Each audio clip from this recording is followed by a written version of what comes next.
बहुत ही बढ़िया special class आज की होने वाली है। जो भी हमारे साथी अभी तक व्हाट्सएप ग्रुप से नहीं जुड़े हैं या फिर टेलीग्राम ग्रुप से नहीं जुड़ पाए हैं वो प्लीज़ टेलीग्राम ग्रुप से जुड़ जाएं। यहाँ पर व्हाट्सएप नंबर आपको चल रहा है, नीचे चल रहा है और आपको स्क्रीन पर भी व्हाट्सएप नंबर दिख रहा होगा। व्हाट्सएप करें और व्हाट्सएप में दोस्तों आपको तुरंत ही लिंक दी जाएगी। ठीक है, तो जितने भी हमारे साथी जो व्हाट्सएप ग्रुप से नहीं जुड़े हैं वो प्लीज़ व्हाट्सएप ग्रुप से अवश्य जुड़ जाएं और वीडियो को सभी लोगों को लाइक करना है। और जो भी साथी ज्वाइन मेंबर बनना चाहते हैं चैनल के दोस्तों, बिल्कुल पूर्णतः स्टार्टिंग से जो है हिंदी साहित्य आपको करवाया जाएगा। डॉक्टर विवेक शंकर जी की बुक से आपको विशेष स्पेशल नोट्स के माध्यम से आपका अध्ययन करवाया जाएगा। जो भी छात्र रेगुलर अध्ययन कर रहे हैं वो ज्वाइन मेंबर बन सकते हैं। ठीक है, और ज्वाइन मेंबर बनकर अपना अध्ययन कर सकते हैं।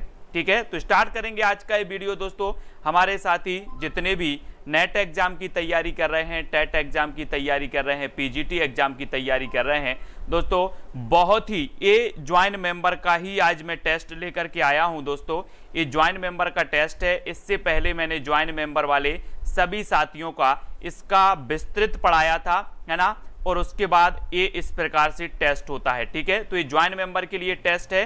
तो सभी साथियों से मैं यही बोलूंगा कि जो रेगुलर अध्ययन कर रहे हैं, जो कुछ दिन के लिए आए हैं उनसे नहीं बोलूंगा, जो रेगुलर अध्ययन कर रहे हैं वो ज्वाइन मेंबर बन के कर सकते हैं। ठीक है, तो आज का जो अपना पहला प्रश्न है कि भक्तमाल के रचनाकार कौन है। दोस्तों अब भक्तमाल के रचनाकार आपको बताना है।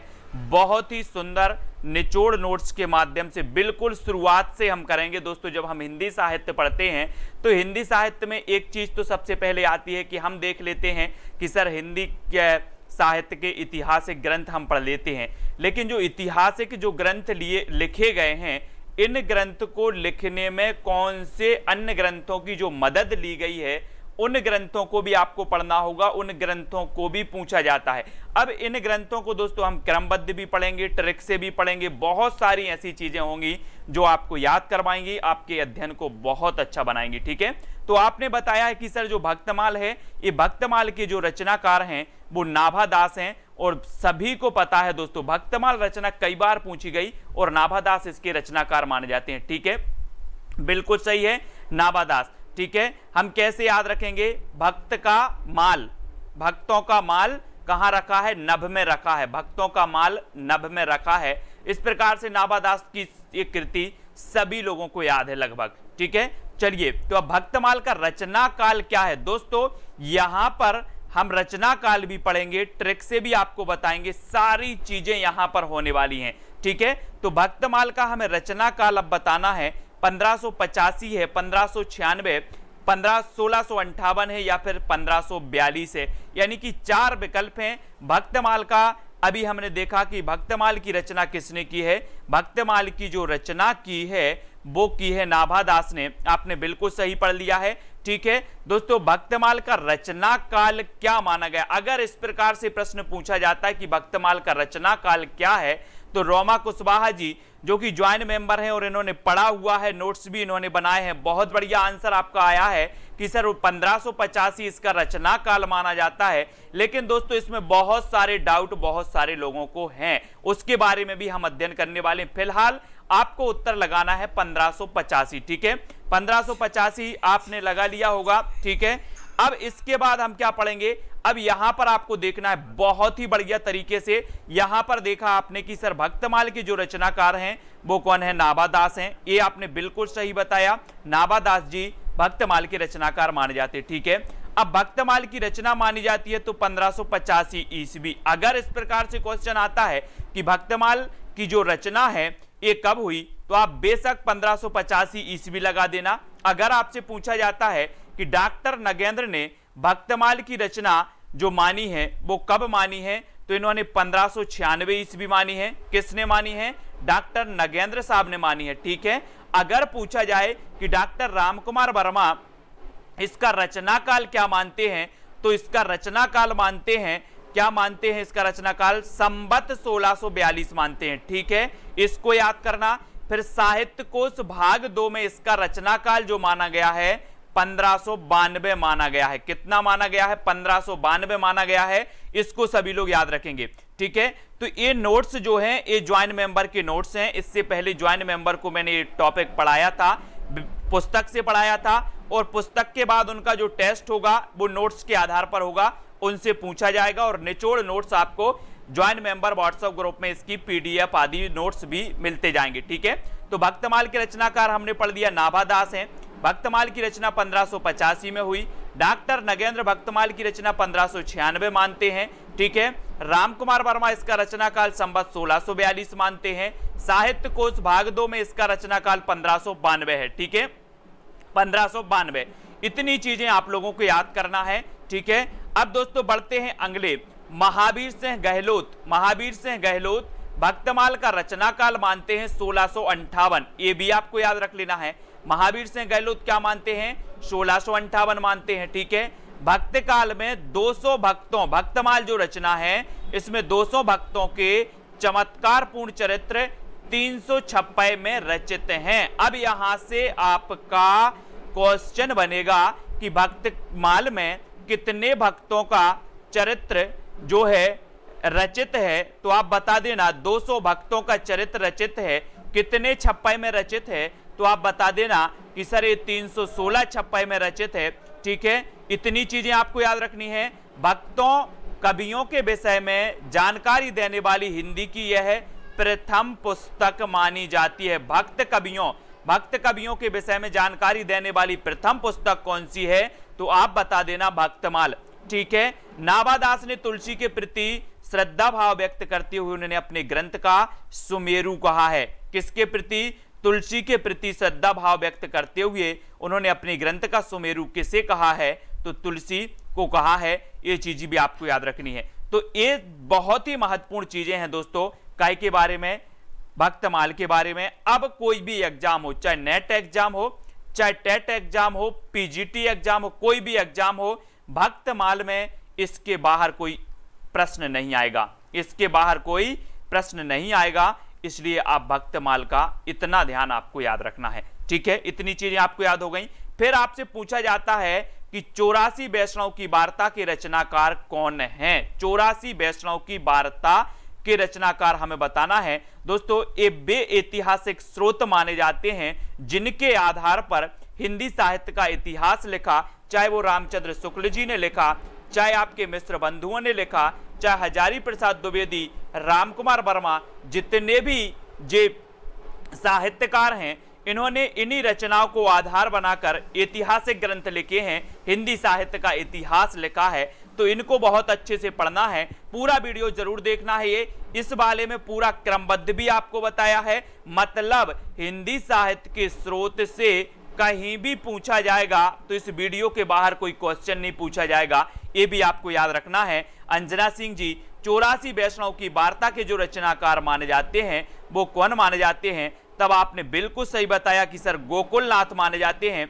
ये तो आपको पता है। बी नंबर आपका यहाँ पर बिल्कुल सही आंसर बताया बहुत सारे लोगों ने, है ना। बी नंबर पुष्पा जी बिल्कुल सही आंसर है। अब देखो 84 वैष्णव की वार्ता का रचना काल क्या है। अब रचना काल यानी कि प्रश्न क्रमांक 4 का उत्तर हमें लिखना है। 84 वैष्णव की वार्ता का रचना काल क्या माना जाता है? 1568 ईस्वी माना जाता है, 1573, 1585 या फिर 1620 ईस्वी माना जाता है। दोस्तों एक एक चीज बिल्कुल क्रमबद्ध आपको करवाई जाएगी। शुरुआत से अगर आप पढ़ते हैं तो एग्जाम कोई भी हो, सारे एग्जाम क्वालिफाई आप करेंगे, चाहे वो नेट हो, पीजीटी, टेट, कुछ भी हो। तो ये साथियों ज्वाइंट मेंबर को पहले पढ़ाया जा रहा है, मतलब ये ज्वाइंट मेंबर की क्लास आज आपको दी गई है कि आप लोग भी अगर चाहते हैं कि इस तरह से शुरुआत से पढ़ना चाहते हैं तो आप ज्वाइंट मेंबर बन सकते हैं, लेकिन 2 क्लासें तो आपको मिलेंगी ही।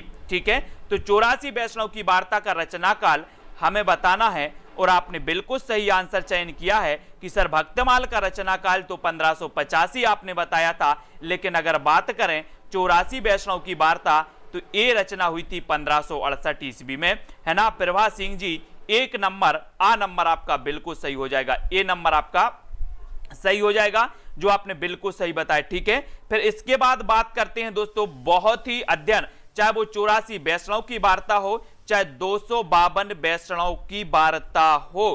ठीक है, इनमें से कोई भी क्वेश्चन अगर आएगा तो इस वीडियो के बाहर नहीं जाएगा। 84 वैष्णव की वार्ता का रचना काल 1568 ईस्वी है ना। इसके रचनाकार कौन है? तो इसके रचनाकार है गोकुलनाथ जी। कौन माने जाते हैं दोस्तों? गोकुलनाथ जी माने जाते हैं। इसको याद रखेंगे। 1568 ईस्वी रचना काल है। 1585 हमने पढ़ा था भक्तमाल। 1568 ईस्वी के रचनाकार कौन है? जो 1568 है 84 वैष्णव की वार्ता का काल माना जाता है। ठीक है, ये चीज आपको याद हो गई। 252 वैष्णव की वार्ता, ये 1585 ईस्वी के रचनाकार भी गोकुलनाथ हैं। 1585 नहीं, सॉरी 1568। तो अब आपको याद रख लेना है कि 252 की वैष्णव की वार्ता हो या फिर 84 वैष्णव की वार्ता हो, इन दोनों का रचना काल कितना है? 1568 ईस्वी है। ये आपको याद रखना है। तो 1568 ईस्वी में ये रचनाएं हुई और उसके बाद जो रचना हुई वो भक्तमाल की 1585 में हुई। ठीक है, ये तो आपको याद हो गया।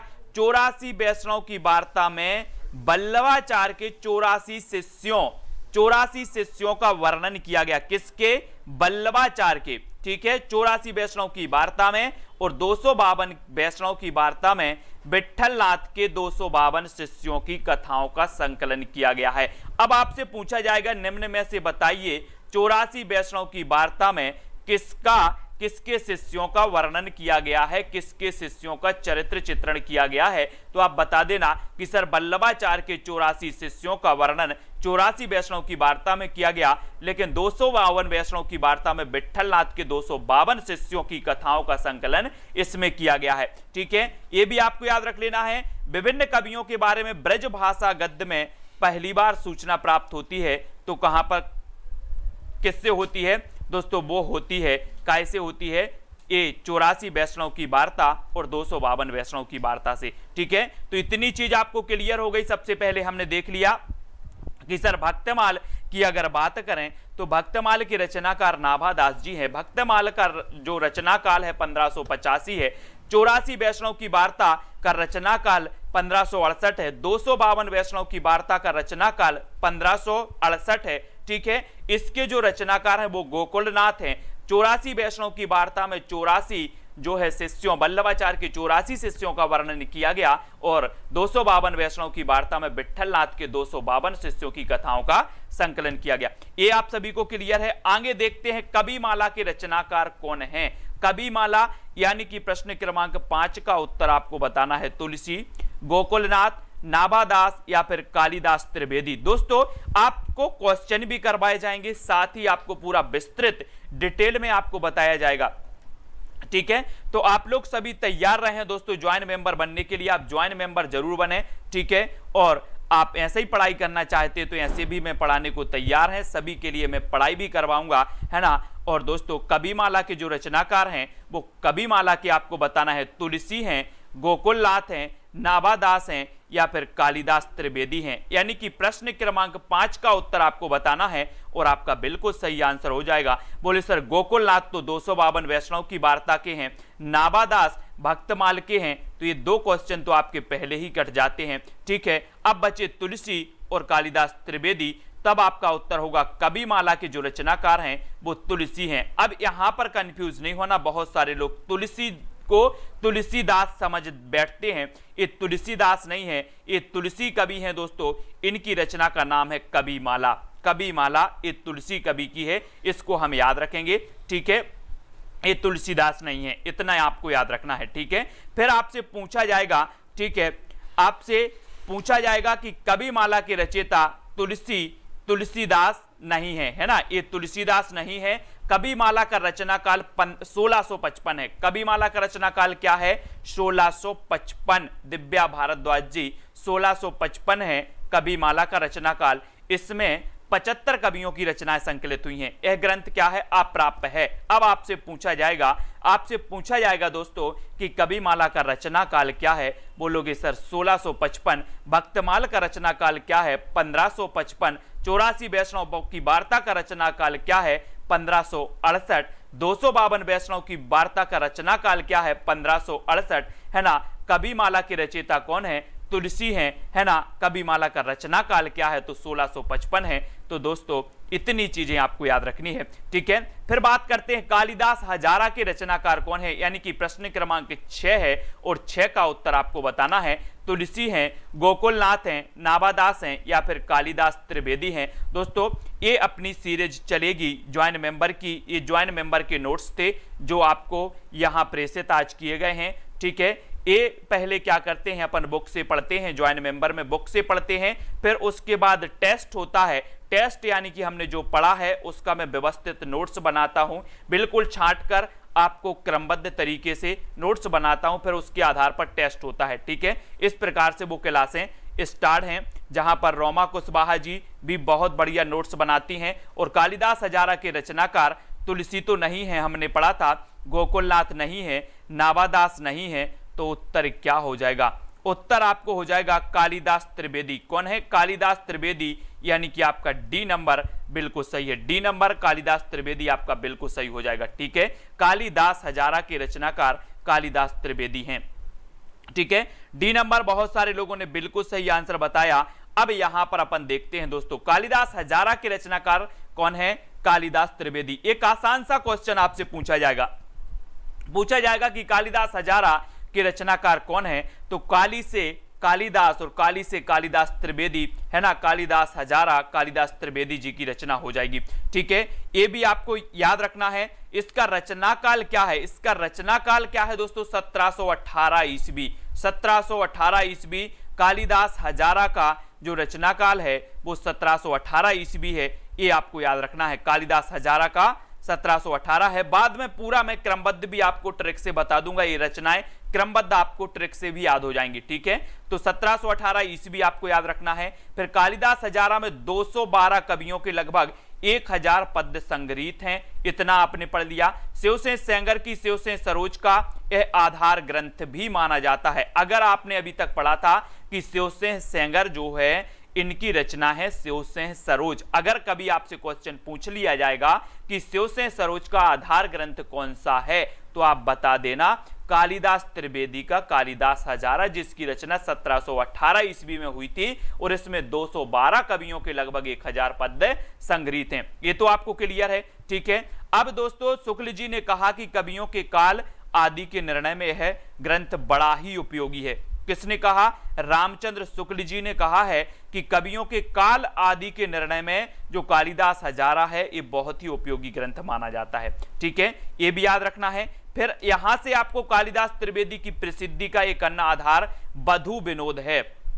बधु विनोद दोस्तों ये भी आपको याद रख लेना है। जैसे कालिदास हजारा हमने पढ़ा था, ऐसे ही एक बधु विनोद रचना भी, एक बधु विनोद जो रचना है ये भी कालिदास त्रिवेदी जी की रचना है और इसका रचना काल है 1692। इसका रचना काल क्या है बधु विनोद का, 1692 है और ये नायिका भेद पर आधारित है। कौन सी, बधु विनोद। रचना किसकी है, आपने बताया सर ये रचना कालिदास त्रिवेदी की है। इसका रचना काल क्या है, आपने बताया 1692 ईस्वी है, बिल्कुल सही है। और ये नायिका भेद पर आधारित है। तो कालिदास त्रिवेदी की हमने दो रचनाएं पढ़ ली, एक तो कालिदास हजारा पढ़ ली, दूसरी बधु विनोद पढ़ ली, ठीक है, ये पढ़ ली। और बधु विनोद नायिका भेद पर आधारित है, ठीक है। तो सभी लोग वीडियो को लाइक जरूर करेंगे।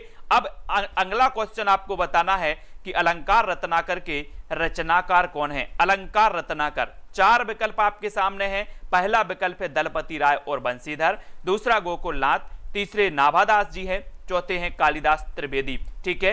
अब आपको अलंकार रत्नाकर के रचनाकार हमें कमेंट में लिखना है। दोस्तों ये वो रचनाएं हैं, ये वो स्रोत हैं जो हिंदी साहित्य के इतिहास लेखन में महत्वपूर्ण भूमिका इन्होंने अदा की है। चाहे रामचंद्र शुक्ल ने अपना इतिहास ग्रंथ लिखा हो, चाहे किसी भी इतिहास ग्रंथ लिखा गया हो, इन्हीं रचनाओं को आधार बनाया गया और इतिहास ग्रंथ लिखे गए हैं और ये हमेशा एग्जाम में जरूर पूछी जाती हैं, ठीक है। तो अलंकार रत्नाकर के जो रचनाकार हैं वो कौन है, तो आपका बिल्कुल सही आंसर होगा कि सर अलंकार रत्नाकर के जो रचनाकार हैं वो दलपति राय हैं और बंशीधर हैं। दलपति राय और बंशीधर, यानी कि आपका जो एक नंबर बताया है राजेश कुमार जी, दलपति राय और बंसीधर की रचना मानी जाती है अलंकार रत्नाकर। ठीक है, तो आ नंबर आपका बिल्कुल सही हो जाएगा, ए नंबर आपका सही होगा यहां पर। ठीक है, यस रत्ती जी, ए नंबर सही हो जाएगा। अलंकार रत्नाकर के रचनाकार यहां पर हमने देखा कि दलपति राय और बंसीधर हैं, ये आपको याद हो गया। ठीक है, इसका रचना काल क्या है,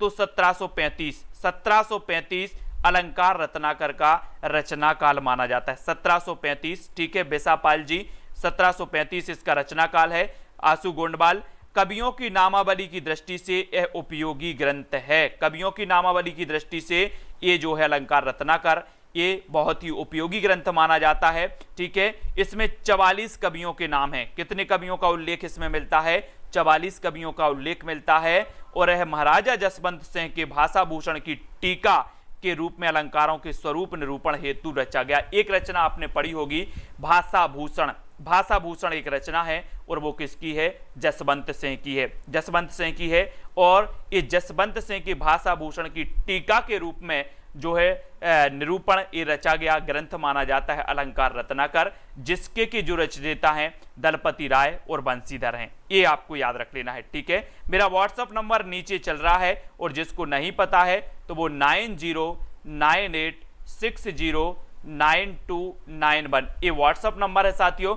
आप व्हाट्सएप नंबर से अगर कोई जानकारी चाहते हैं तो बिल्कुल पूछ सकते हैं। ठीक है, फिर अगला क्वेश्चन है आपका, सार संग्रह के रचनाकार कौन है, यानी कि प्रश्न क्रमांक 8 का उत्तर आपको बताना है। सार संग्रह के रचनाकार कौन माने जाते हैं, प्रवीण कवि, गोकुलनाथ माने जाते हैं, नाबादास या फिर कालिदास त्रिवेदी। यानी कि 4 विकल्प हमारे सामने मौजूद हैं फतेह सिंह जी, 4 में से सार संग्रह की रचनाकार हमें बताना है और बहुत ही बढ़िया है, ये मोस्ट इंपॉर्टेंट है। ठीक है, और उत्तर आपका बिल्कुल यहां पर सही होगा, आपने बिल्कुल सही बताया है। कौन कौन सही बता रहा है, सीमा कुमारी जी, विनय कुमार जी, सोनम राठौर जी। प्रश्न क्रमांक 8 में आपने चयन किया है कि सर सार संग्रह के जो रचनाकार हैं वो प्रवीण कवि हैं। कौन है, प्रवीण कवि है ना, प्रवीण कवि जो सार निकालने में, अपन बोलते ना कि सर सार बताओ, सार बताओ, जो सार निकालने में प्रवीण होगा, जो सार निकालने में प्रवीण होगा वही सार निकाल पाएगा। तो यहां पर पूछा भी वही गया कि सर सार संग्रह की रचनाकार कौन है, बोले सर मैं सार निकालने में प्रवीण हूं, है ना, सार निकालने में प्रवीण हूं। तो ये प्रवीण कवि यानी आ नंबर आपका बिल्कुल सही हो जाएगा, ए नंबर आपने बिल्कुल सही बताया। फिर बढ़ते हैं, सार संग्रह के रचनाकार प्रवीण कवि हैं और इसमें 150 कवियों की रचनाएं संकलित हैं। काय में, सार संग्रह में कितने, 150 कवियों की। मिश्र बंधुओं ने अलंकार रत्नाकर और सार संग्रह का विवरण अपने ग्रंथ मिश्र बंधु विनोद में दिया है। किसने, मिश्र बंधुओं ने। तो ये चीज भी आपको याद रख लेना है, 150 कवियों की रचनाएं इसमें संकलित हैं, ये चीज भी आपको याद रखनी है। ठीक है, तो जितनी चीजें हैं वो आपको याद करते जाना है। फिर आपसे पूछा गया है दोस्तों, सतकवि गिराबिलास, सतकवि गिराबिलास के रचनाकार कौन है, यानी कि प्रश्न क्रमांक आपका 9 है, 9 का उत्तर बताना है। बलदेव बघेलखंडी, गोकुलनाथ, नाबादास, कालिदास त्रिवेदी। ये रचनाएं पूछी जाती हैं दोस्तों, जिन्होंने नहीं पढ़ा है वो सोचते हैं कि ये रचनाएं आ कहां से गई हैं। ये हमेशा पूछी जाती हैं, चाहे भक्तमाल हो, 84 वैष्णव की वार्ता हो, सार संग्रह हो, अलंकार रत्नाकर हो, कालिदास हजारा हो, सतकवि गिराबिलास हो, ये हमेशा पूछी जाती हैं रचनाएं, है ना। तो ये भी आपको याद रख लेना है। ठीक है, और सतकवि गिराबिलास के रचनाकार बताना है। तो दोस्तों इसके रचनाकार हैं बलदेव बघेलखंडी, बलदेव बघेलखंडी। पुष्पा जी बिल्कुल सही आंसर आपने बताया कि सर सतकवि गिराबिलास के जो रचनाकार हैं वो कौन है, बलदेव बघेलखंडी साहब हैं, यानी आ नंबर आपका बिल्कुल सही हो जाएगा। ठीक है, तो बहुत बढ़िया तरीके से आपको अध्ययन करना है, अच्छे तरीके से अध्ययन करना है, एक एक चीज को देखना है। जब आप हिंदी साहित्य को बिल्कुल शुरुआत से पढ़ रहे होते हैं, जीरो से पढ़ रहे होते हैं, तो आपको पूरी चीजें याद होती जाएंगी। ठीक है, अब दोस्तों सतकवि गिराबिलास के रचनाकार बलदेव बघेलखंडी हैं, ये हमने पढ़ लिया यहाँ पर। ठीक है, बलदेव बघेलखंडी साहब, इसका रचना काल क्या है, तो 1746 ईस्वी है। क्या है, 1746 ईस्वी सतकवि गिराबिलास का रचना काल माना जाता है। सबसे ज्यादा समस्याएं कहां आती हैं, समस्याएं आती हैं रचनाओं के काल में, है ना। पूछा जाता है कि क्रमबद्ध कीजिए, रचना काल के आधार पर क्रमबद्ध कीजिए। ठीक है, तो बिल्कुल हम क्रमबद्ध अध्ययन ही कर रहे हैं, अब आपको दिक्कत नहीं जाएगी। और साथ ही ट्रिक भी मैं आपको बताता जाऊंगा, है ना, क्रमबद्ध की भी और सन भी आपको बताते जाएंगे। ठीक है, तो इसका रचना काल क्या है, आपसे पूछा जाएगा कि सतकवि गिराबिलास का रचना काल क्या है, तब आप बता देना कि सर 1746 इसका रचना काल माना जाता है। ठीक है, इसमें 17 कवियों की रचनाओं के उदाहरण संग्रहित हैं। कितने कवियों के हैं, 17 कवियों के रचनाओं के उदाहरण संग्रहित हैं।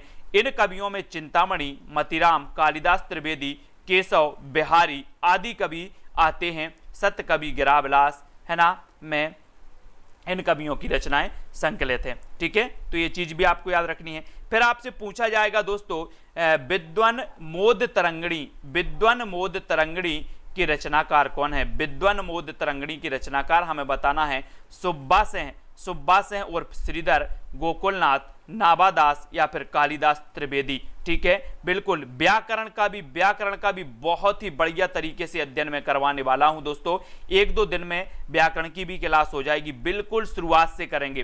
ठीक है, बिल्कुल अपन वर्णमाला से पढ़ेंगे और वर्णमाला से लेकर के जितना भी अपना व्याकरण है सभी का आपका टेस्ट होगा और बिल्कुल व्याख्या सहित इसी प्रकार से आपको टेस्ट करवाया जाएगा। ठीक है, तो आपको याद रख लेना है रेवाटी जी, है ना, विद्वन मोद तरंगिणी के रचनाकार आपको बताना है, तब आपका यहां पर बिल्कुल सही आंसर होगा। बोले सर सुब्बा सिंह उर्फ श्रीधर, सुब्बा सिंह उर्फ श्रीधर, यानी कि आपका ए नंबर बिल्कुल सही हो जाएगा। ए नंबर सही है। ठीक है, विद्वन मोद तरंगिणी के रचनाकार कौन है, सुब्बा सिंह उर्फ श्रीधर हैं। अब आपको बताना है कि इसका रचना काल क्या है। रचना काल भी पूछा जा सकता है या क्रमबद्ध पूछा जा सकता है, तो आपको पता होनी चाहिए कि विद्वन मोद तरंगिणी की जो रचना काल है वो 1817 ईस्वी है। ठीक है, क्या है, 1817 ईस्वी है, ये भी आपको याद रख लेना है। 17 कवियों की कविताएं संकलित हैं। इसमें कवियों के नायक नायिका भेद, सखी दूती, षड ऋतु रस संबंधी कविताएं संकलित हैं। काय में, विद्वन मोद तरंगिणी में 1817 इसका रचना काल माना जाता है। 17 कवियों की इसमें कविताएं संकलित हैं और नायक नायिका भेद से संबंधित सखी दूती, षड ऋतु और रस संबंधी जो कविताएं हैं इसमें संकलित हैं। किसमें, सुब्बा सिंह उर्फ श्रीधर की एक रचना है विद्वन मोद तरंगिणी में। ठीक है, तो ये विद्वन मोद तरंगिणी जब भी पूछा जाए लगा देना सुब्बा सिंह उर्फ श्रीधर, सुब्बा सिंह उर्फ श्रीधर। ठीक है, तो इतनी चीजें आपको क्लियर होती जा रही हैं, जरा कमेंट में बताते जाएं राधिका, कुलदीप जी, है ना। तो अगला आपसे पूछा जाता है राग कल्पद्रुम के रचनाकार कौन है। राग कल्पद्रुम के रचनाकार कृष्णानंद व्यासदेव, गोकुलनाथ, नाबादास या फिर कालिदास त्रिवेदी, यानी कि प्रश्न क्रमांक 11 का आपको चयन करना है। उत्तर क्या हो जाएगा दिव्या जी, राग कल्पद्रुम के रचनाकार कौन माने जाते हैं। कृष्णानंद व्यास जी माने जाते हैं, गोकुलनाथ माने जाते हैं, नाबादास या फिर कालिदास त्रिवेदी माने जाते हैं। तब आपको बताना है, 4 विकल्प हैं, 4 में से आपको चयन करके राग कल्पद्रुम के रचनाकार बताना है। ठीक है, फिर हम इसका विस्तृत बताएंगे, विस्तृत पढ़ेंगे पिंकी शर्मा, है ना, और आपका बिल्कुल सही आंसर होगा कृष्णानंद व्यासदेव, कृष्णानंद व्यासदेव। और बोले सर कृष्ण से तो हम राग करते थे, गोपियां भी राग करती थी, है ना, तो यहाँ पर राग ही तो पूछा गया है। बोले सर यहाँ पर राग पूछा गया और राग तो हम कृष्ण से करते थे, तो कृष्णानंद व्यासदेव, कृष्णानंद व्यासदेव की ये रचना है, यानी कि आ नंबर आपका बिल्कुल सही हो जाएगा, ए नंबर आपका बिल्कुल सही हो जाएगा। ठीक है, ए जिन्होंने भी बताया है वीरेंद्र जी, वो बिल्कुल सही आंसर है। ठीक है, फिर यहां पर राग कल्पद्रुम के बारे में थोड़ा सा हम जान लेते हैं कि राग कल्पद्रुम की रचनाकार कृष्णानंद व्यासदेव जी हैं, इतना आपको याद रख लेना है। इसका रचनाकाल माना जाता है 1843 ईस्वी। क्या माना जाता है इसका रचनाकाल। अगर आपसे पूछा जाए कि राग कल्पद्रुम का रचनाकाल क्या है, तो आप बता देना 1843 है ना। कृष्णानंद व्यासदेव की ये रचना है। रचना की आप चिंता नहीं करना, अभी रचना काल भी आपको याद हो जाएगा ट्रिक से, बाद में पूरा क्रमबद्ध भी पूरी रचनाएं याद हो जाएंगी ये, है ना, सारी की सारी। बाद में एक बहुत ही अच्छी फनी ट्रिक मैंने रखी है जिसमें इनका रचना काल, है ना, आपको क्रमबद्ध और वो सारी चीजें याद हो जाएंगी। ठीक है, 1843 ईस्वी में ये 4 खंडों में प्रकाशित, है ना, जो रचना है का राग कल्पद्रुम, ये संगीत शास्त्र से संबंधित है। कभी कभी पूछा जाता है कि राग कल्पद्रुम जो रचना है ये संबंधित है, तो ये संबंधित है संगीत शास्त्र से। ठीक है, रचना काल 1843 से 4 खंडों में ये प्रकाशित है। ठीक है, ये भी आपको याद रख लेना है। और कृष्णानंद व्यासदेव की ये रचना है। ठीक है, राग सागर से विभूषित कृष्णानंद के संग्रह को राग सागरोदय, राग कल्पद्रुम भी कहा जाता है। ठीक है, ये भी आपको याद रख लेना है। और शिवसेन सेंगर के अनुसार इसमें 200 महात्माओं के पद संकलित हैं, 200 महात्माओं के पद संकलित हैं। तो इतनी चीजें आपको याद रखनी है। ठीक है, राग कल्पद्रुम के बारे में तो फटाक से आपको बताना है कि स्पीड ज्यादा तो नहीं है या स्पीड कम तो नहीं है, आप लोग बताते जाना, क्योंकि कुछ लोग चाहते हैं कि सर जल्दी जल्दी पढ़ाओ, कुछ लोग चाहते हैं सर आराम से पढ़ाओ। लेकिन अपनी जो क्लास होगी बिल्कुल आराम से होगी, आप लोगों को एक एक चीज क्लियर होती जाए, यही बहुत अच्छा है। यही मेरा उद्देश्य है कि जब हम पढ़ रहे हैं शुरुआत से तो एक एक चीज आपकी क्लियर होनी चाहिए। ठीक है, चलिए फिर आपसे पूछा जाता है श्रृंगार संग्रह के रचनाकार कौन है। श्रृंगार संग्रह के रचनाकार आपको बताना है। 12 प्रश्न क्रमांक 12 है दोस्तों, और 12 का उत्तर आपको बताना है कृष्णानंद व्यासदेव है, गोकुलनाथ, कवि सरदार या फिर कालिदास त्रिवेदी। यानी कि प्रश्न क्रमांक 12 आपने देखा होगा, कभी कभी देखा होगा कि कोई व्यक्ति क्या करता है, बड़ा अच्छा श्रृंगार करके आ जाता, श्रृंगार करके आया, नए कपड़े पहन के आया, तो अपने आप को क्या समझने लगता है, अपने आप को सरदार समझता है। क्या समझता है अपने आप को? सरदार। बोले मैं बहुत श्रृंगार करके आ गया, है ना। तो श्रृंगार संग्रह के रचनाकार कौन होंगे? श्रृंगार अगर करके कोई आ गया है तो क्या समझता है? सरदार समझता है, सरदार समझता है। तो ये कवि सरदार की रचना है, कबीर सरदार। यानी सी नंबर आपका प्रिया देवी जी, सी नंबर बिल्कुल सही हो जाएगा। ठीक है, सी नंबर सही होगा। फिर आपको बताना है कि श्रृंगार संग्रह की रचनाकार कवि सरदार हैं, कवि सरदार हैं आंसू जी, है ना, सूर्या। और इसका रचना काल है 1848 ईस्वी। क्या है? 1848 ईस्वी है। इसमें श्रृंगारक कवियों को स्थान मिला है और कवि सरदार काशी नरेश ईश्वरी प्रसाद नारायण सिंह के राज्याश्रित कवि थे। अब आपसे कभी पूछा जाए कि कवि सरदार किसके राज्याश्रित कवि थे, तो ईश्वरी प्रसाद नारायण सिंह के राज्याश्रित कवि थे। 1848 इस श्रृंगार संग्रह का रचना काल माना जाता है, कवि सरदार इसके रचनाकार माने जाते हैं, श्रृंगारक कवियों को इसमें स्थान मिला है। तो इतनी चीजें आपको याद रखना है श्रृंगार संग्रह के बारे में। ठीक है, फिर आपसे एक क्वेश्चन और पूछा जाता है कि रस चंद्रोदय के रचनाकार कौन है। रस चंद्रोदय यानी कि कृष्णानंद व्यासदेव जी हैं, है ना, ठाकुर प्रसाद त्रिपाठी हैं, कवि सरदार हैं, कालिदास त्रिवेदी हैं। यानी कि प्रश्न क्रमांक 12 डबल हो गया है, 12 है, कोई बात नहीं, हमें तो पढ़ना है।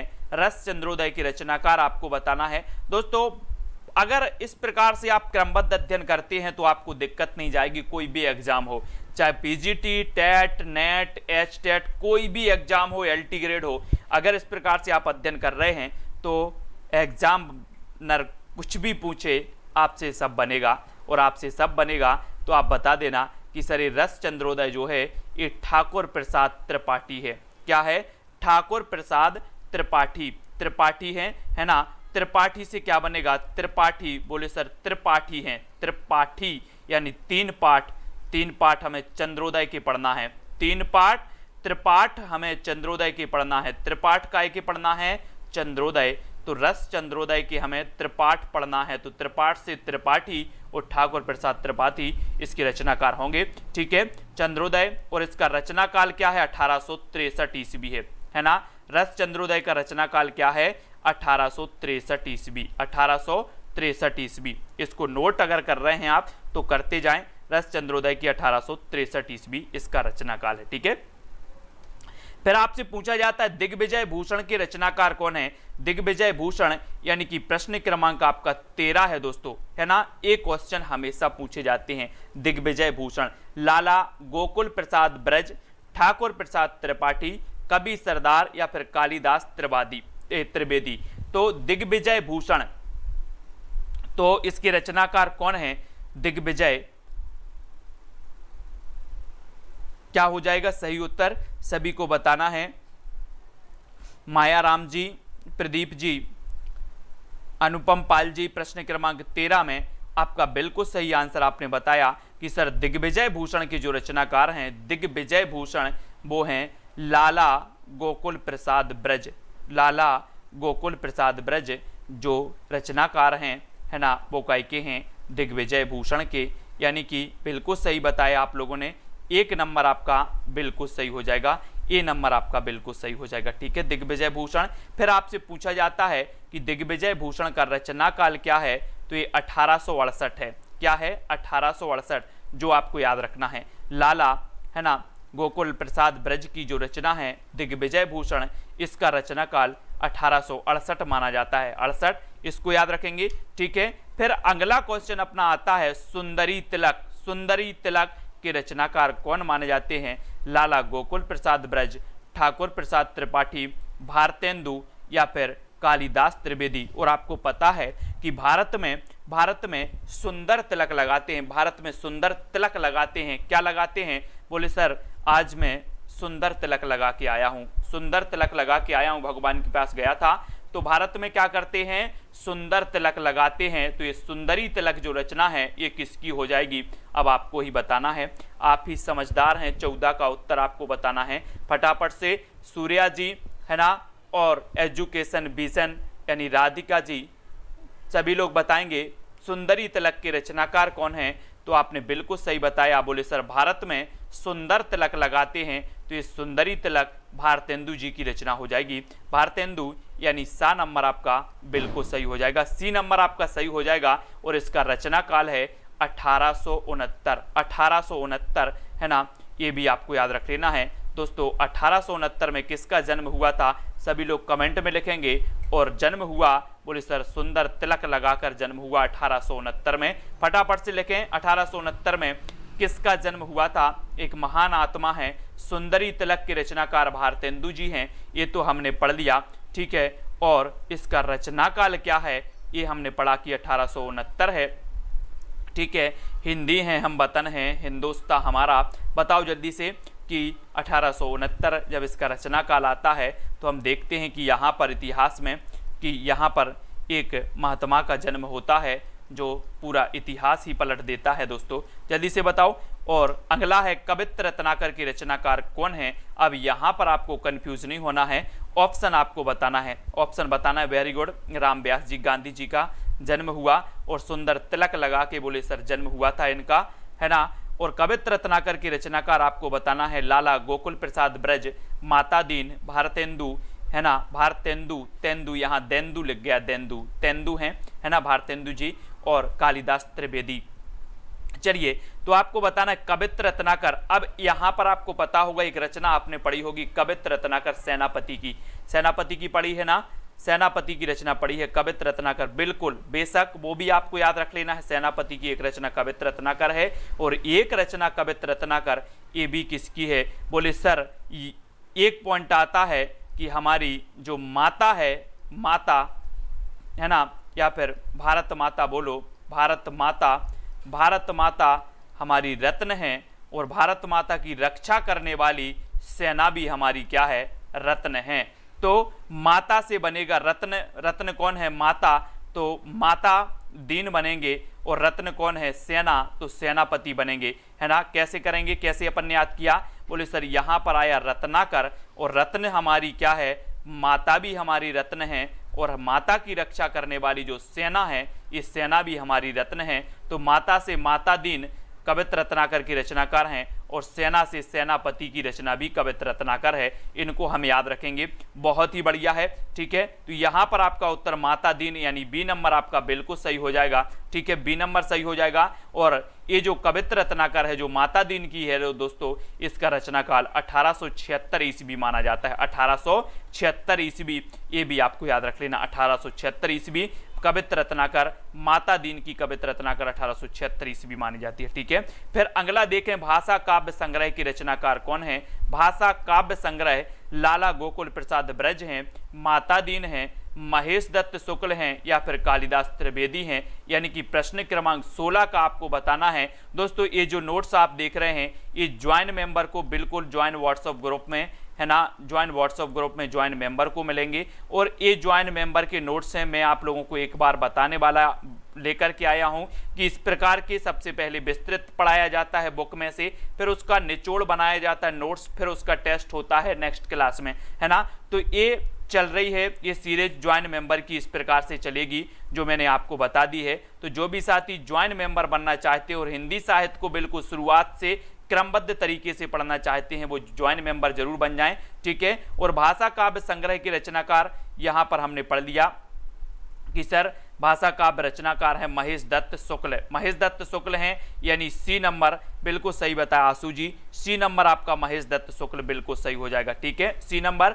अब दोस्तों इस जो अपनी भाषा काव्य संग्रह है इसका रचनाकाल क्या है, तो ये 1857 है। क्या है? 1857। तो इसको भी आपको याद रख लेना 1857, ठीक है। भाषा काव्य संग्रह की रचनाकार बोले सर 1857 किसकी रचना है ना। और महेश दत्त शुक्ल हैं, सॉरी यहाँ पर माता दीन लग गया है ना, ये माता दीन नहीं है, ये महेश दत्त शुक्ल हैं, ठीक है, 1857 में, ठीक है, इसको याद रखेंगे। अब देखो यहाँ पर, अब देखते हैं हम रचना काल की दृष्टि से क्रमबद्ध कीजिए। अब हमने दोस्तों रचनाएं पढ़ी है ना, और रचना काल की दृष्टि से आपको क्रमबद्ध आपको करना है। इस प्रकार के क्वेश्चन आपके नेट एग्जाम में पूछे जाते हैं, पीजीटी एग्जाम में पूछे जाते हैं। एक कूट दिया है आपको यहाँ पर, एक कूट दिया है, इस कूट को देखना है और आपको 1 2 3 4 ये विकल्प दिए हैं, इनमें से आपको चयन करना है, ठीक है। तो सभी लोग चयन करेंगे। लास्ट ऑप्शन में लास्ट वाला जो ऑप्शन है वो 3 नंबर है, ठीक है, ये 3 नंबर है यहाँ पर, जो लास्ट वाला है ये 3 दिया है यहाँ पर, ठीक है, जहाँ पर हमारा सिर है उसके पीछे 3 लिखा है, ठीक है। तो रचना काल की दृष्टि से क्रमबद्ध हमें करना है। भक्तमाल सबसे पहले आती है, 84 वैष्णव की वार्ता सबसे पहले आती है, कविमाला आती है या फिर कालिदास हजारा आती है, ये चीज आपको बतानी है। तो आपको बताएं प्रश्न क्रमांक 16 में सही उत्तर क्या हो जाएगा। रचना काल की दृष्टि से क्रमबद्ध हमें करना है और क्रमबद्ध आप करेंगे। प्रश्न क्रमांक 16 में आपको 1 2 3 इस प्रकार से कूट दिया है और रचना तो हमने पढ़ी थी कि सर 1585 में भक्तमाल की रचना हुई, 1568 में 84 वैष्णव की वार्ता की रचना हुई, और भी 2 रचनाएं और हैं। अब इनको आप क्रमबद्ध करके प्रश्न क्रमांक 16 में चयन किया आपने और बिल्कुल सही चयन किया है कि सर जो उत्तर होगा वो होगा विकल्प नंबर 3 यानी कि सबसे पहले कौन सी आएगी, 84 वैष्णव की वार्ता है ना, उसके बाद कौन सी आएगी, भक्तमाल, ठीक है, फिर उसके बाद आएगी कविमाला और उसके बाद कालिदास हजारा, यानी 3 नंबर आपका बिल्कुल सही हो जाएगा, ठीक है, 3 आपका बिल्कुल सही है। बढ़ जाते हैं आगे। अब यहाँ पर हमें देखें कि 84 वैष्णव, यहाँ पर आपकी ट्रैक है, क्रमबद्ध रचनाएं हैं, इस ट्रैक को आपको फॉलो करना है, इसको याद करना है ना, कि मतलब क्रमबद्ध रचनाओं की ट्रैक है। 84 वैष्णव ने 252 भक्त कवि कालिदास को अलंकार का सार सुनाया।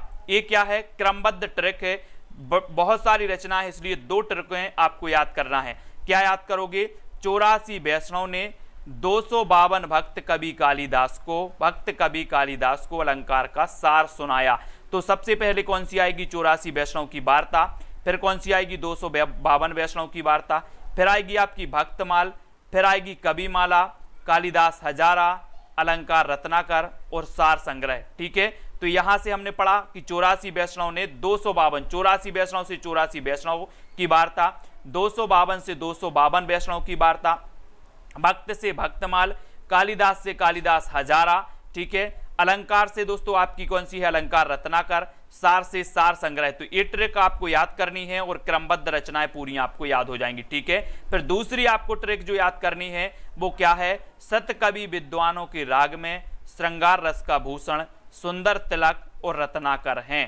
सतकवि विद्वानों के राग में श्रृंगार रस का जो भूषण है, श्रृंगार रस का भूषण सुंदर तिलक और रत्नाकर हैं, ये क्रमबद्ध हैं, ठीक है। तो सतकवि से सतकवि गिरा बिलास हो जाएंगे, विद्वानों से विद्वान मोद तरंगणी हो जाएगी, ठीक है, राग से राग कल्पद्रोम, फिर श्रृंगार संग्रह है ना, श्रृंगार से श्रृंगार संग्रह, रस से रस चंद्रोदय, दिग्विजय, भूषण से दिग्विजय भूषण, सुंदर तिलक और कवित्र रत्नाकर। ये ट्रिक आपको याद कर लेनी है और आपको क्रमबद्ध याद हो जाएंगे, ठीक है। तो ये सभी लोग याद करेंगे, बढ़िया है। अब एक साथ हम पूरी रचनाओं के क्रम देखेंगे, कालक्रम देखेंगे कि किस प्रकार से इन रचनाओं को कालक्रम के आधार पर रखा गया है, ठीक है। तो ये पूरी क्रमबद्ध रचनाएं हैं, इनको आपको याद रख लेना है। ये नेट एग्जाम में सबसे ज्यादा पूछी जाती हैं, पूछा जाता है कि रचना काल की दृष्टि से रचनाओं को क्रमबद्ध कीजिए, ठीक है। तो 84 वैष्णव की वार्ता आपसे सबसे पहले पूछा गया था। 84 वैष्णव की वार्ता, ये 1568 ईस्वी का ग्रंथ है, ये 1568 ईस्वी की रचना है। ठीक है, इसके रचनाकार कौन है? गोकुलनाथ हैं। इसको बहुत बढ़िया तरीके से आप पढ़ेंगे। फिर 252 वैष्णव की वार्ता की बात करें तो इसका रचना काल भी क्या है? 1568 ईस्वी है। ये भी किसका ग्रंथ है? गोकुलनाथ जी का है। ठीक है, अब फिर आती है दोस्तों भक्तमाल का नंबर। भक्तमाल ये 1585 ईस्वी इसका रचना काल है और ये नावादास जी की रचना है। ठीक है, फिर कविमाला, कविमाला 1655 ईस्वी की रचना है और इसके रचयिता कौन है? तुलसीदास नहीं बल्कि तुलसी। ठीक है, तुलसीदास। कालिदास हजारा के रचनाकार कौन है? कालिदास त्रिवेदी हैं, लेकिन इसका जो क्रम है वो 1718 ईस्वी है। ठीक है, 1718 ईस्वी इसका रचना काल माना जाता है। अलंकार रत्नाकर की बात करें तो 1735 ईस्वी है अलंकार रत्नाकर और इसके रचनाकार कौन है? दलपति राय बंशीधर हैं। ठीक है, अब यहां से एक बार फिर से याद कर लो। 84 वैष्णव की वार्ता सबसे पहले 1568, 252 वैष्णव की वार्ता 1568, भक्तमाल 1585, कविमाला 1655, कालिदास हजारा है ना और 1718। ठीक है, अलंकार रत्नाकर 1735। ये सभी लोगों को याद रखना है, ये क्रमबद्ध रचनाएं आपसे पूछी जाती है। ठीक है, फिर बात करें सार संग्रह की तो सार संग्रह आती है प्रवीण कवि की ये रचना मानी जाती है। ठीक है, सार संग्रह है ना, सार निकालने में बोले सर प्रवीण है, प्रवीण, तो ये प्रवीण कवि की रचना है और इसका कोई रचना काल नहीं दिया गया है। सतकवि गिराविलास, सतकवि गिराविलास 1746 ईस्वी, 1746 ईस्वी इसका रचना काल है। बलदेव बघेलखंडी, बलदेव बघेलखंडी की रचना है सतकवि गिराविलास। ठीक है, विद्वनमोद तरंगणी, विद्वनमोद तरंगणी की रचनाकार कौन है? सुब्बा सेन और श्रीधर। रचना काल है इसका 1817 है। ठीक है, हमेशा कंफ्यूजन होता है दोस्तों इनकी रचनाओं के क्रम में, इनकी रचनाओं के सन याद करने में, है ना। लेकिन अगर आप बिल्कुल तरीके से आप ज्वाइन होकर के क्लासें दोस्तों क्या करते हैं, अटेंड करते हैं, तो अब ये क्रमबद्ध वाला जो आपका एक कमजोरी थी वो दूर हो जाएगी, आपको बहुत सारी चीजें याद हो जाएंगी। राग कल्पद्रुम 1843 ईस्वी की रचना है शिव सेन सरोज की, है ना, ये भी आपको याद रखना है।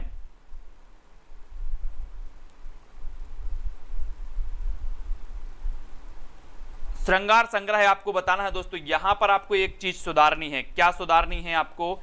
ये जो राग कल्पद्रुम है इसको आपको सुधारनी है। ये राग कल्पद्रुम ये किसकी रचना है दोस्तों? ये बताओ जल्दी से। अभी अपन ने पढ़ा है कृष्णानंद व्यास की है। किसकी है? ये कृष्णानंद व्यास की है। इसको सुधारो सभी लोग।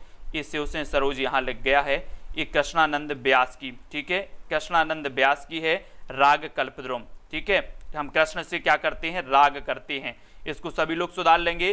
फिर श्रृंगार संग्रह का रचनाकार 1848 है ना, इसको याद रखेंगे। 1848 ईस्वी कवि सरदार। श्रृंगार कर लेते हैं लोग तो अपने आप को सरदार समझ बैठते हैं, सरदार। तो ये श्रृंगार संग्रह रचना किसकी होगी? कवि सरदार की होगी। रस चंद्रोदय, रस चंद्रोदय की रचनाकार कौन है? ठाकुर प्रसाद त्रिपाठी और इसका रचना काल है 1863। इसको याद रखेंगे। ठीक है, फिर बात करते हैं दोस्तों दिग्विजय भूषण की। तो दिग्विजय भूषण ये 1868 ईस्वी की रचना है और लाला गोकुल प्रसाद का की रचना मानी जाती है 1868 में दिग्विजय भूषण। ठीक है, दिग्विजय सभी लोग लाइक जरूर कर देना वीडियो को। सुंदरी तिलक ये 1869 ईस्वी की है। सुंदरी तिलक बोले सुंदर तिलक लगाकर आ गए, ये भारतेंदु जी की। ठीक है, कवित्र रत्नाकर 1876 ईस्वी और ये माता दीन मिश्र की रचना है। तो यहाँ पर दोस्तों हमने कवित्र रत्नाकर तक याद कर ली, इतनी सारी रचनाओं को क्रमबद्ध भी याद किया, फिर उसके बाद हमने ट्रिक से भी याद किया और फिर इसके बाद पहले हमने उसका टेस्ट भी दिया, उसके साथ साथ इसका विस्तृत अध्ययन भी दोस्तों हमने कर लिया। ठीक है, तो इसी प्रकार से दोस्तों अपना अध्ययन अब चलने वाला है। ठीक है, बहुत सारे दिन से अपनी लगभग 1 महीने से क्लासें बंद हैं, है ना, और अब क्लासें व्यवस्थित रूप से स्टार्ट हो चुकी हैं। चाहे आप नेट एग्जाम की तैयारी कर रहे हैं, टेट पीजीटी किसी भी एग्जाम की तैयारी कर रहे हैं, सभी के लिए बिल्कुल व्यवस्थित और शुरुआत से दोस्तों यहाँ पर अध्ययन आपका किया जाएगा। आप सभी लोग बता देना कि सर ये जो क्लास है बहुत अच्छी लगी या आपको कोई समझ में नहीं आया, तो वो भी आप बता सकते हैं कि सर ये चीज़ समझ में नहीं आई है। कहीं आपको कोई डाउट हो तो वो भी लिखें फटाफट से। और जितने भी साथी हैं वो सभी लाइक जरूर करेंगे आज के वीडियो को, क्योंकि आज का जो वीडियो है दोस्तों बहुत ही बढ़िया है और एकदम स्टार्टिंग से है, जो आपको बिल्कुल पूरा समझ में आने वाला है। हिंदी साहित्य तो है ना, सुंदरी तलक के रचनाकार कौन माने जाते हैं, ये आपका आज का चैलेंज प्रश्न है ना। अब जो भी साथी दोस्तों व्हाट्सएप से नहीं जुड़े हैं या फिर दोस्तों आप टेलीग्राम ग्रुप से नहीं जुड़े हैं, उनके लिए मैंने कई बार नंबर दिया है 9098609291। ये आपका व्हाट्सअप नंबर है, इस पर आप क्या करेंगे, मैसेज करेंगे तो आपको क्या मिल जाएगी, टेलीग्राम ग्रुप की लिंक मिल जाएगी। आप टेलीग्राम ग्रुप में जरूर जुड़ें, ठीक है। और ये चैलेंज प्रश्न है, सुंदरी तलक के रचनाकार कौन है, इसका उत्तर सभी लोग बताएंगे। नीतेश कुमारी, कुमकुम जी, पुष्पा प्रजापति और दोस्तों अटर सिंह कुशवाहा जी, है ना, मीना जी, राम जी, ममता जी, कुमकुम जी। और जो भी साथी ज्वाइन मेंबर बनना चाहते हैं वो ज्वाइन मेंबर बन सकते हैं, ठीक है। ज्वाइन मेंबर बनकर आप ज्वाइन व्हाट्सएप ग्रुप में जुड़ सकते हैं और वहाँ पर बहुत सारी जो क्लासें हैं वो भी अटेंड कर सकते हैं, ठीक है। निरंतर आपको क्लासें प्रेषित की जाएंगी। और दोस्तों अपना ये जो वीडियो है 9 बजे होगा, रोज रात्रि 9 बजे, ठीक है। देवांशी जी और कंचन, रोमा जी, रवि जी, सभी को धन्यवाद। सभी लोग वीडियो को लाइक करें। और जो भी साथी ज्वाइन मेंबर बनना चाहते हैं, किसी प्रकार की कोई आपको दिक्कत हो रही हो तो ये नंबर भी आपको दिया है, व्हाट्सएप पर है ना पूछ सकते हैं और वीडियो को लाइक करके शेयर अवश्य करेंगे, ठीक है। इसी प्रकार से आपको पूरा अध्ययन बिल्कुल क्रमबद्ध तरीके से कराया जाएगा, है ना। और वीडियो को लाइक करते रहें। ये दोस्तों ये जो नोट्स थे ये ज्वाइन मेंबर की क्लास के नोट्स थे, यानी कि ये ज्वाइन मेंबर को पढ़ाया जाएगा अब, ठीक है। तो वीडियो को लाइक और शेयर अवश्य करेंगे, व्हाट्सएप ग्रुप से जुड़ेंगे। और दोस्तों बहुत सारे वीडियो मैंने अपलोड किए हैं, वो बहुत सारे पुराने वीडियो जरूर देखेंगे। जिसका 23 को एग्जाम है नेट का वो भी, है ना, जिसको 13 को एग्जाम है वो सभी लोग, है ना। और LT ग्रेड वाले, master card, Punjab master card वाले सभी लोग बिल्कुल इसी प्रकार से इसी सीरीज से जुड़े रहें।